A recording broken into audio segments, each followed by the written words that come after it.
शिकायत के दौरान लिखवाई गई थी और बीजेपी सांसदों की तरफ से ये शिकायत दी गई। थाने पर शिकायत दी गई थी। दिल्ली के संसद मार्ग थाने में ये एफआईआर दर्ज कर ली गई है। धक्का मुक्की कांड को लेकर के राहुल गांधी पर एफआईआर दर्ज हुई है। नेता प्रतिपक्ष राहुल गांधी के खिलाफ एक शिकायत दी गई थी, जहां अब इस शिकायत पर कार्रवाई हुई है, एक्शन हुआ है, एफआईआर दर्ज की गई है। तो दिल्ली से आपको ये बड़ी जानकारी दे रहे हैं। आपको बता दें कि बीजेपी सांसदों की शिकायत पर एफआईआर दर्ज हुई है, क्योंकि धक्का मुक्की का जैसे ही मामला सामने आया तो तूल पकड़ता चला गया। कई नेताओं की इस पर प्रतिक्रियाएं भी सामने आ रही हैं और अब राहुल गांधी पर एफआईआर दर्ज कर लिया गया है। राहुल गांधी पर आरोप है कि उन्होंने धक्का दिया, जिससे 2 भारतीय जनता पार्टी के सांसद घायल हो गए। बीजेपी की एक महिला सांसद ने भी आरोप लगाया कि राहुल गांधी उनके पास तक आ गए थे, जिससे वे काफी असहज महसूस कर रही थी। और इसके बाद भारतीय जनता पार्टी के सांसद पहुंचे थे थाने और अनुराग ठाकुर की अगुवाई में, जहां पर उन्होंने एफआईआर दर्ज करवाई, शिकायत दी थी थाने में। और अब जो बड़ी अपडेट आ रही है इस पूरे मामले को लेकर के वो ये कि राहुल गांधी के खिलाफ एफआईआर दर्ज कर ली गई है। संसद मार्ग थाने में ये शिकायत दी गई थी, जिस पर एफआईआर दर्ज हुई है। कई गंभीर आरोप बीजेपी के सांसदों की तरफ से राहुल गांधी पर आज लगाए गए। तो ये बड़ी जानकारी आपको दे रहे हैं दिल्ली से, ये बड़ी अपडेट जहां पर धक्का मुक्की मामले से जुड़ी ये जानकारी आपको दे रहे हैं, क्योंकि जैसे ये मामला सामने आया तो कई नेताओं की इस पर प्रतिक्रियाएं भी सामने आई।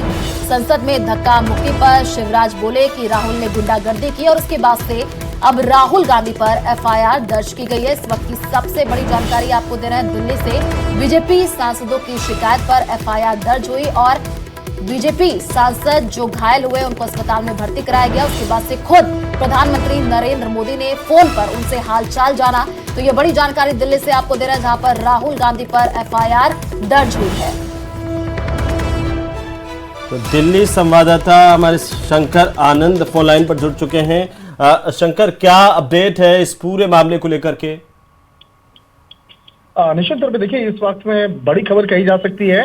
जिस तरह से बीजेपी के नेताओं के द्वारा जो शिकायत दर्ज करवाई गई थी, उसी मामले को ध्यान में रखते हुए इस मामले की तफ्तीश की गई और तफ्तीश करने के बाद, जो शुरुआती तफ्तीश के बाद इस मामले में एफआईआर दर्ज कर लिया गया है।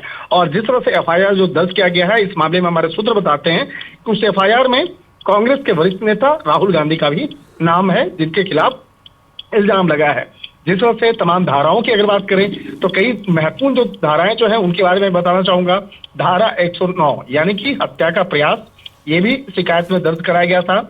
धारा 115 स्वेच्छा से चोट पहुंचाना। धारा 117 स्वेच्छा से गंभीर चोट पहुंचाना। धारा 125, देखिए ये सब जो धाराएं मैं बता रहा हूँ, ये जो भारतीय न्याय संहिता के तहत जो नए सेक्शंस हैं, जो नए धाराएं हैं, उनके बारे में बता रहा हूँ। इन धाराओं के बारे में भी उस एफआईआर में जिक्र है। धारा 125 दूसरों के जीवन या व्यक्तिगत सुरक्षा को खतरे में डालने का कार्य। धारा 131 आपराधिक बल का प्रयोग। धारा 351 आपराधिक धमकी और 3/5 का जो है भारतीय न्याय संहिता की जो समान इरादा। इन तमाम मामलों जो एफआईआर दर्ज किया गया है, उसमें इन्हीं तमाम मामलों को ध्यान में रखते हुए ये एफआईआर दर्ज कराया गया है। एक तरह से कहा जा सकता है कि ये मामला अपने आप में बेहद गंभीर है। और बिल्कुल शंकर आनंद।